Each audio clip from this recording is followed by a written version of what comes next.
Hi guys, today I'm back with another little resin mould to try out. This one looks like a little Westie Terrier. I have some epoxy resin already mixed up from a previous job, so it's not probably the colour I would choose, but it's a nice fluoro yellow. So I'm going to not waste it, and I'm just going to see what this mould turns out like.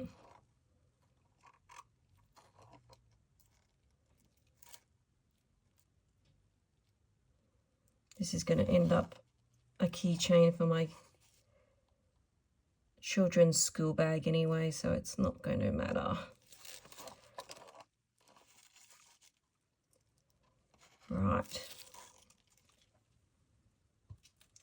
I'm just going to let that sit for a few minutes, and then I'm going to get my little heat tool and pop any bubbles that appear, and I will be back for the unmolding in 24 hours.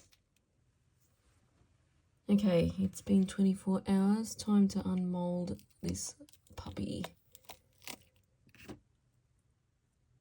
Wow, look at that sparkle in that glitter. So pretty. And it has a really shiny finish to it. Well, if you're looking for a Westie Terrier type mould, give this one a go, guys, and catch me next time for some more resin mould testing. Bye, guys.